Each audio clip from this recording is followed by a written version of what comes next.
Hello friends, welcome to online study bites. मैं हूं प्रतीक्षा आचार्य और हम आज इस वीडियो में पार्ट 2 यानी कि पॉलिटी का जो प्रीवियस ईयर पेपर है, जो आपका टीजीटी का एग्ज़ाम सोशल साइंस का 2019 में हुआ था, टीजीटी 2016 सोशल साइंस का, उसका पॉलिटी का पेपर हम देख रहे हैं। ये पार्ट सेकंड है, यानी कि इससे पहले के जो प्रश्न हैं वो पार्ट 1 में अपलोड कर दिए गए हैं, उनको भी आप ज़रूर देखें, आपको काफ़ी हेल्प मिलेगी क्योंकि ये व्याख्यात्मक हल प्रश्न पत्र है। यानी कि क्वेश्चन के साथ साथ आपको आंसर भी मिल रहा है और आंसर के साथ साथ उसकी व्याख्या भी मिल रही है, तो काफ़ी मदद मिलने वाली है इन व्याख्याओं से आपके आने वाले एग्ज़ाम में। तो चलिए स्टार्ट कर लेते हैं। तो क्वेश्चन नंबर 36 से स्टार्ट हो रहा है। 35 पार्ट वीडियो में आपको 35 तक क्वेश्चन मिल जाएंगे। तो जल्दी से वीडियो को लाइक ज़रूर कर दें, शेयर करें, नए हैं तो चैनल को सब्सक्राइब करके बेल आइकन पर प्रेस करना बिल्कुल भी ना भूलें। 36 क्वेश्चन है, अरस्तु डैश को वरीयता देता है? राजतंत्रवादी, पॉलिटी, लोकतंत्र या अल्पतंत्रवादी? और सही आंसर है ऑप्शन बी, पॉलिटी। तो अरस्तु पॉलिटी को वरीयता देता है। उल्लेखनीय है कि अरस्तु का पॉलिटी से तात्पर्य वर्तमान में पॉलिटी के प्रचलित अर्थ से भिन्न था। अरस्तु की पॉलिटी का अर्थ शासन के एक ऐसे प्रकार से है जो कुछ प्रबुद्ध मध्यवर्गीय नागरिकों द्वारा शासित हो तथा जो सभी के सामान्य हित को सर्वोपरि रखे। अरस्तु इसे शासन का श्रेष्ठ रूप मानते हैं। उन्होंने कहा है, बेस्ट गवर्नमेंट इज पॉलिटी। अगले प्रश्न की ओर बढ़ते हैं। लर्नर्स, अगर आप UP TET, C TET, KVS, DSSB और सुपर टेट की तैयारी अच्छे से करना चाहते हैं, एग्ज़ाम क्लियर करना चाहते हैं, तो आप अनअकैडमी प्लस के साथ जुड़ सकते हैं क्योंकि complete syllabus, unlimited practice test, free test series, weekly free mock test और अपने फेवरेट एजुकेटर से पढ़ना, ये सारी खासियत जो हैं वो अनअकैडमी फीचर पर मिलती हैं। बिग न्यूज़ ये है कि 80% प्राइस ड्रॉप हो चुका है। C TET, UP TET, state TET, REET की तैयारी आप एक ही सब्सक्रिप्शन में कर सकते हैं और सिर्फ चार्जेस हैं 699 और 899। और इतना ही नहीं, 10% का डिस्काउंट भी है रेफरल कोड यूज़ करने पर। रेफरल कोड प्रतीक्षा टेट है, अगर आप यूज़ करेंगे तो 10% का डिस्काउंट आपको और मिलेगा। DSSB, super TET, KVS, NVS और APS की तैयारी आप इस सब्सक्रिप्शन में कर सकते हैं और इसमें भी आपको 10% का डिस्काउंट रेफरल कोड यूज़ करने पर मिलता है। एम KVS PRT 2021 का कंप्लीट बैच कोर्स 28 जुलाई से स्टार्ट हो रहा है। अगर आप KVS की तैयारी कर रहे हैं PRT की, तो आप 28 जुलाई से पहले एनरोल कर लें या 28 जुलाई तक एनरोल कर लें, जिससे कि आपका कोई भी बैच, कोई भी क्लास, कोई भी सब्जेक्ट मिस ना हो।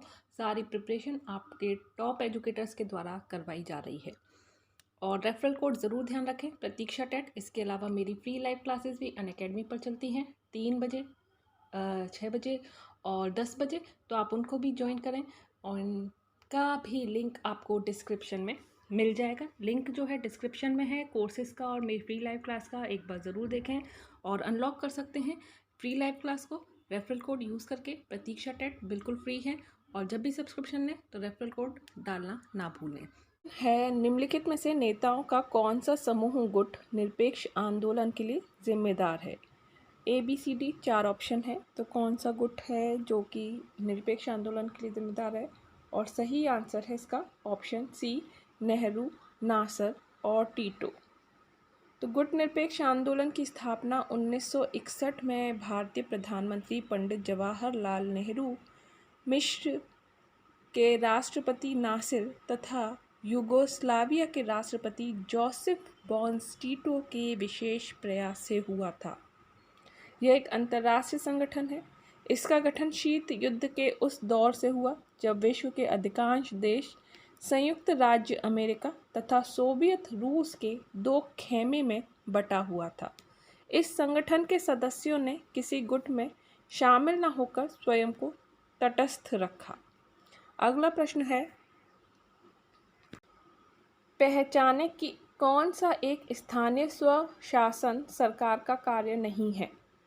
स्वास्थ्य स्वच्छता, बी ग्रामीण आवास, सी कानून और व्यवस्था का रखरखाव और डी है पेयजल प्रदान करना। और राइट ऑप्शन है इसका यहाँ पर सी, कानून और व्यवस्था का रखरखाव। तो ये जो है कानून और व्यवस्था का रखरखाव ये संविधान की 7वीं अनुसूची के तहत आता है। राज्य सूची का विषय है और कानून और व्यवस्था का रखरखाव राज्य सरकार का कार्य है। स्वास्थ्य और स्वच्छता, ग्रामीण आवास, पेयजल प्रदान करना ये सभी स्थानीय सरकार के कार्य हैं, लेकिन कानून और व्यवस्था स्थानीय का नहीं है। अगला प्रश्न है सूची 1 और सूची 2 को सम्मिलित करना है। सूची 1 यहाँ पर आप देख सकते हैं प्लेटो है, बेंथम है, लास्की है और जे.एस. मिल है। दूसरी तरफ इनकी बुक्स हैं, तो कौन सी बुक्स किसके द्वारा लिखी गई है? Grammar of politics, Republic, principle of political economy और प्रिंसिपल ऑफ इंटरनेशनल लॉ। तो चलिए संकेतों पर चलते हैं। क्या क्या संकेत आपको दिए हुए हैं जिससे कि आपको मदद हो जाए आंसर बताने में। तो ये स्क्रीन पर आप देख सकते हैं और इसका सही आंसर है ऑप्शन बी, यानी कि प्लेटो की है सिंपल, सभी को पता होगी, इससे आपने मैचिंग भी कर लिया होगा। रिपब्लिक जो बुक है वो प्लेटो के द्वारा लिखी गई है। बेंथम की है प्रिंसिपल ऑफ इंटरनेशनल लॉ।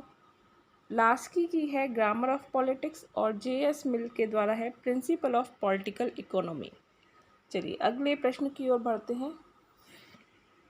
भारतीय संविधान में 73 और 74वां संविधान अधिनियमों ने निम्नलिखित को सम्मिलित किया। तो भाग 9 और 11A, भाग 3 और 9A, भाग 9 और 9A, भाग 9 और 10A।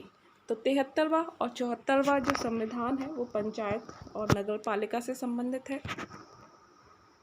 तो कौन सा सम्मिलित किया है? तो ऑप्शन सी इसका सही आंसर है। भारतीय संविधान 73वां 74वां संविधान संशोधन द्वारा भाग 9 और भाग 9A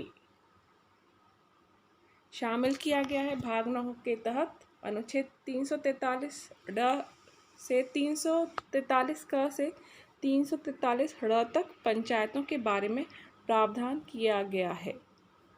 9(1) के तहत अनुच्छेद 243 से 243 य त से य तक नगर पालिका के बारे में है। तो ये आप दोनों ध्यान रखें। चलिए नेक्स्ट क्वेश्चन है, राजनीतिक अस्थिरता को जन्म देने वाली दल बदल की परंपरा को किस संविधान संशोधन द्वारा सीमित किया गया? 56वां संविधान संशोधन, 52वां संविधान संशोधन, 61वां संवैधानिक संशोधन या 83वां संवैधानिक संशोधन। तो दल बदल की जो परंपरा थी, दल को बदल लेना जिससे कि अध्यक्ष जो था वो खतरे में पड़ जाता था, तो ये परंपरा ख़त्म कर दी गई। ऑप्शन बी यानी कि 52वें संवैधानिक संशोधन के साथ। तो दल बदल, चलिए थोड़ा सा डिटेल है। भारतीय संविधान में 52वें संविधान संशोधन अधिनियम 1985 द्वारा 10वीं अनुसूची को जोड़ा गया। और कौन सी अनुसूची जोड़ी गई? 10वीं। इसके तहत राजनीतिक अस्थिरता को जन्म देने वाली दल बदल की परंपरा को सीमित किया गया है। इसमें संसद और राज्य विधानमंडल के सदस्यों को दल बदल के आधार पर सदन की सदस्यता से वंचित किए जाने का प्रावधान है। शिमला समझौते पर हस्ताक्षर किए गए थे। ABCD 4 ऑप्शन, किसके हस्ताक्षर किए गए थे, किसके द्वारा? Right option B Indira Gandhi और ZA भुट्टो के द्वारा। 1971 में भारत पाक युद्ध के बाद भारत के शिमला में एक संधि पर हस्ताक्षर हुए जिसे शिमला समझौता कहा जाता है। इस समझौते में भारत की तरफ से श्रीमती इंदिरा गांधी और पाकिस्तान की तरफ से जुल्फिकार अली भुट्टो ने संधि पर हस्ताक्षर किए थे। समझौते के पश्चात तत्कालीन पूर्वी बंगाल पर से पाकिस्तान का शासन समाप्त हो गया और एक नए देश बांग्लादेश का जन्म हुआ। चलिए नेक्स्ट है PIL से जुड़े व्यक्ति हैं। न्यायमूर्ति भगवती, न्यायमूर्ति वेंकटाचलैया, न्यायमूर्ति RN मिश्र, न्यायमूर्ति संतोष हेगड़े। PIL से जुड़े व्यक्ति न्यायमूर्ति भगवती हैं।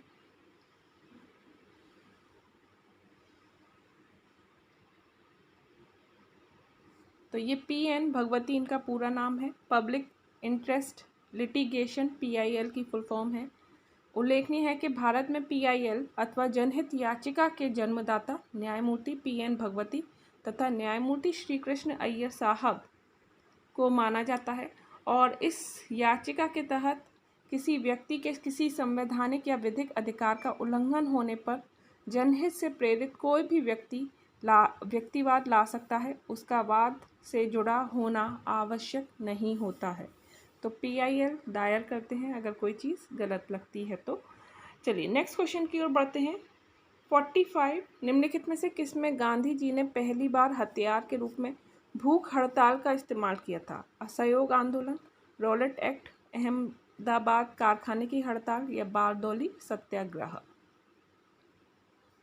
और सही आंसर है अहमदाबाद कारखाने की जो हड़ताल हुई थी। तो गांधी जी ने अपने जीवन की प्रथम सत्याग्रह 1917 में बिहार के चंपारण जिले में नील की खेती से जुड़े तीन कठिया प्रणाली के विरुद्ध किया था। गांधी जी ने दूसरी बार हथियार के रूप में भूख हड़ताल का इस्तेमाल 1918 में अहमदाबाद कारखाने की हड़ताल के लिए किया था। और पूछा है चंपारण सत्याग्रह का विकल्प न होने के कारण आंसर क्या है? अहमदाबाद है। चलिए असहयोग आंदोलन अगस्त 1920 में गांधी जी ने चलाया था। अगले प्रश्न पर बढ़ते हैं। सूची 1 और सूची 2 को सुमेलित करना है। एक तरफ अनुच्छेद है, दूसरी तरफ संदर्भ है, तो मैचिंग करनी है। 16, 32, 14 और 17 और किस किस से संबंधित हैं ये बताने हैं। यहाँ पर आपको नीचे ऑप्शन में संकेत दिए हुए हैं, यहाँ से आपको मैच करना है। तो कौन सा सही है?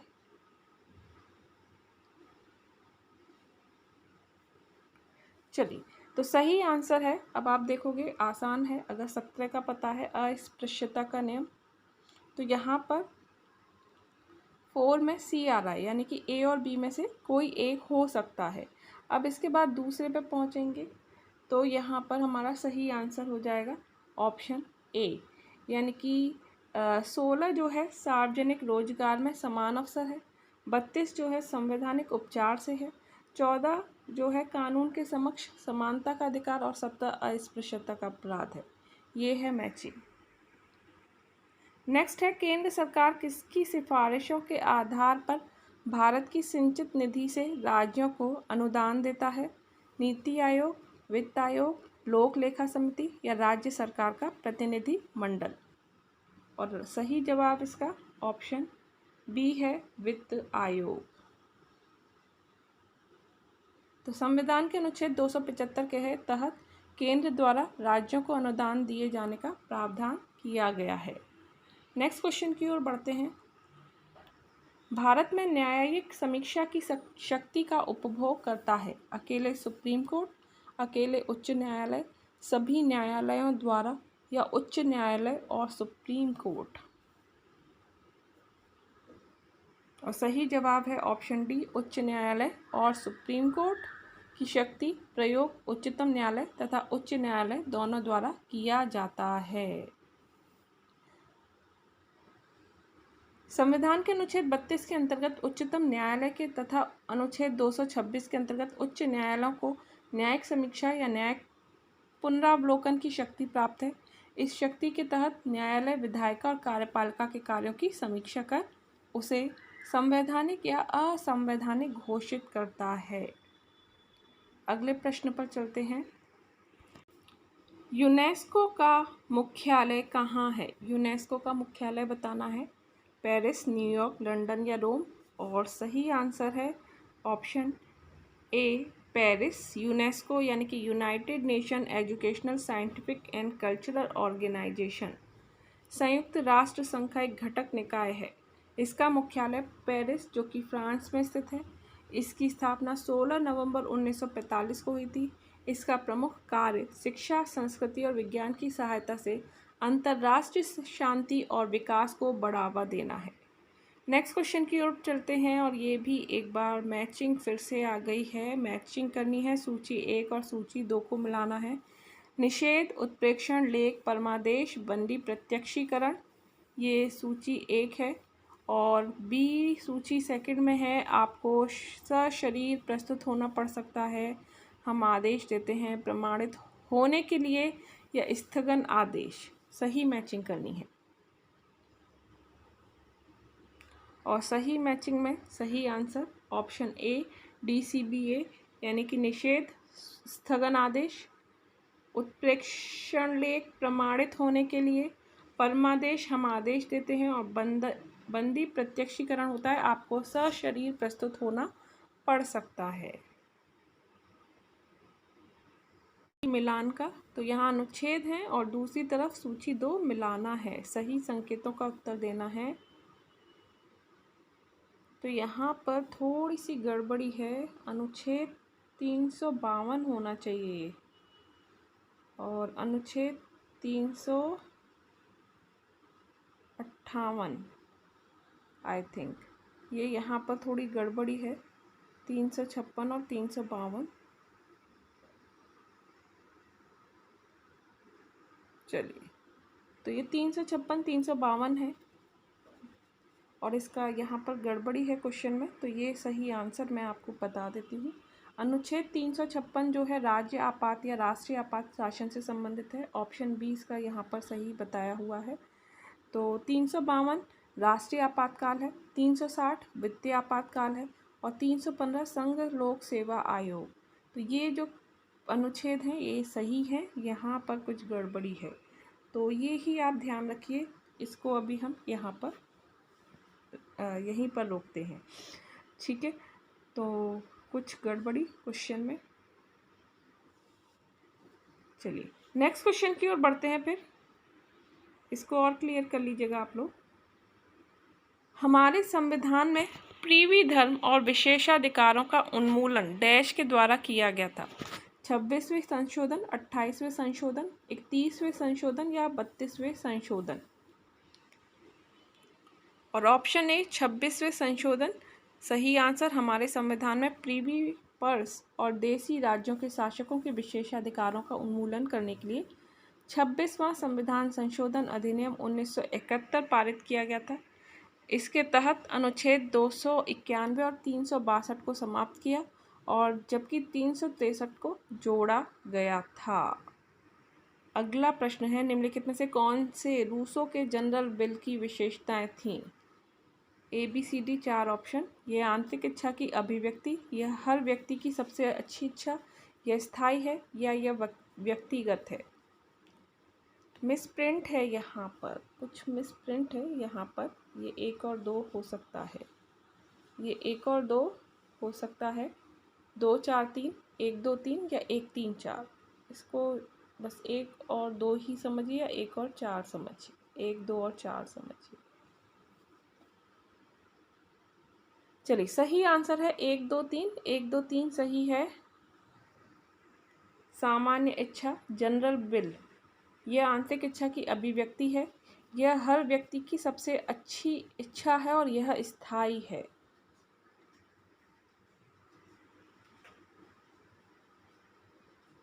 सामान्य इच्छा का सिद्धांत रूसों के सामाजिक सिद्धांत का मूल आधार है। रूसों ने इच्छा को 2 वर्गों में बांटा है, यथार्थ इच्छा और आदर्श इच्छा में विभक्त किया है। रूसों के अनुसार यथार्थ इच्छा स्वार्थ प्रधान व भावना प्रधान होती है, यह संकुचित, अविवेकपूर्ण, अस्थायी और क्षणिक होती है। आदर्श इच्छा व्यक्ति के बौद्धिक चिंतन का परिणाम और वैयक्तिक स्वार्थ से रहित होने के कारण व्यक्ति की वास्तविक इच्छा होती है।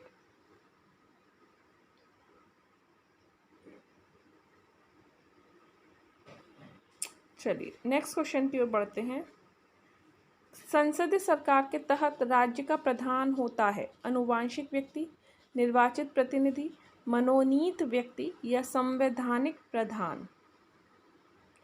राइट ऑप्शन है डी, संवैधानिक प्रधान।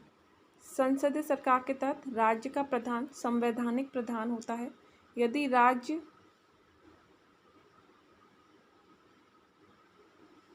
देश स्तर पर देखा जाए तो प्रधान राष्ट्रपति होते हैं, जबकि राज्य स्तर पर अग्रमुख जो होते हैं वो राज्यपाल होते हैं। राज्य का राष्ट्रपति राज्यपाल होता है और देश का राष्ट्रपति राष्ट्रपति होता है, जबकि वास्तविक प्रधान क्रमशः प्रधानमंत्री और मुख्यमंत्री होते हैं।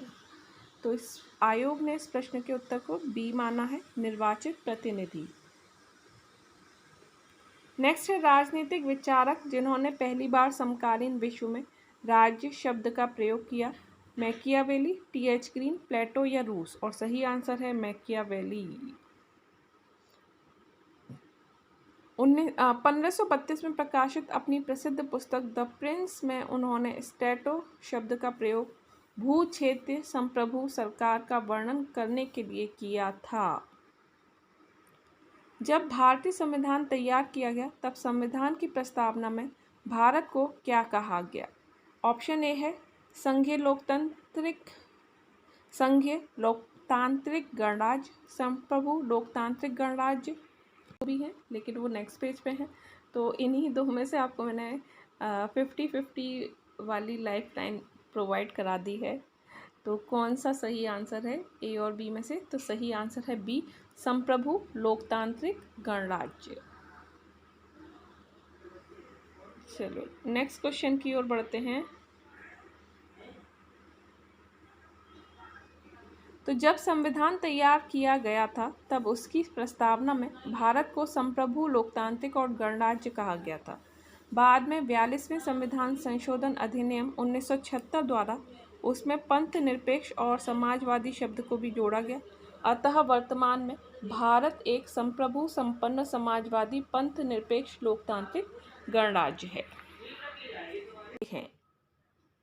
1 है लोकसभा को भंग, लोकसभा की अवधि समाप्त होने पर चुनाव के लिए आदेश, संसद द्वारा पारित बिलों को सहमति देते हैं, संसद के संयुक्त सत्र को संबोधित कर सकते हैं। तो भारत के राष्ट्रपति क्या कर सकते हैं? Option A B C D. तो सही ऑप्शन डी है, यानी कि 1, 3 और 4th जो पॉइंट है वो सही आंसर है। संविधान के अनुच्छेद 85 के तहत राष्ट्रपति को संसद का सत्र बुलाने, सत्रावसान करने और लोकसभा को भंग करने की शक्ति है। अनुच्छेद 111 के अंतर्गत वह संसद द्वारा पारित बिलों को सहमति देते हैं। अनुच्छेद 86 और 87 के तहत राष्ट्रपति संसद के संयुक्त सत्र को संबोधित कर सकते हैं। भारत में लोकसभा की अवधि समाप्त होने के पूर्व ही निर्वाचन आयोग चुनाव करने की सिफारिश करता है। तत्पश्चात राष्ट्रपति चुनाव कराने की अधिसूचना जारी करते हैं और इसके बाद निर्वाचन आयोग चुनाव संपन्न कराते हैं। नेक्स्ट है सुप्रीम कोर्ट के अधिकार क्षेत्र को बढ़ाया जा सकता है। संसद द्वारा बनाए गए कानून द्वारा, प्रधानमंत्री द्वारा, भारत के राष्ट्रपति द्वारा या सुप्रीम कोर्ट के मुख्य न्यायाधीश द्वारा। राइट ऑप्शन है ए, संसद द्वारा बनाए गए कानून के द्वारा। 138 के अंतर्गत सर्वोच्च न्यायालय की अधिकारिता में वृद्धि की शक्ति संसद को दी गई है। इसके अनुसार संसद संघ सूची में वर्णित किसी भी विषय के बारे में उच्चतम न्यायालय को अधिकारिता प्रदान कर सकती है। नेक्स्ट क्वेश्चन, यूएन सुरक्षा परिषद में वीटो यानी कि विशेषाधिकार है, क्या है? A B C D 4 option.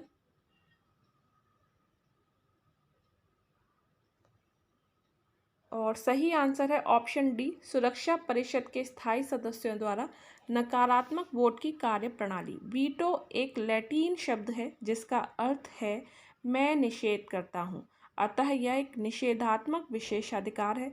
संयुक्त राष्ट्र संघ के सभी 5 स्थायी सदस्यों अमेरिका, ब्रिटेन, रूस, फ्रांस और चीन को वीटो शक्ति प्राप्त है।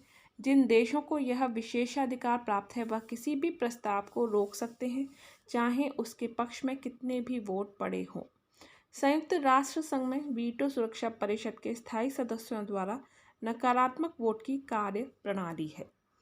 नेक्स्ट क्वेश्चन की ओर बढ़ते हैं। नेक्स्ट क्वेश्चन, निम्न में से किसने तीनों गोलमेज सम्मेलनों में भाग लिया? Sardar Patel, B R Ambedkar, M K Gandhi या जवाहरलाल नेहरू?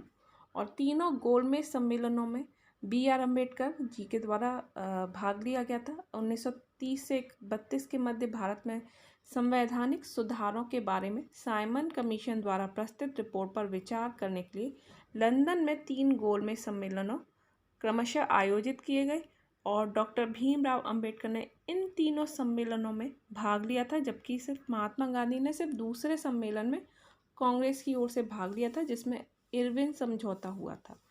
ठीक है, तो गांधी इरविन समझौता द्वितीय गोलमेज सम्मेलन के में ही हुआ था।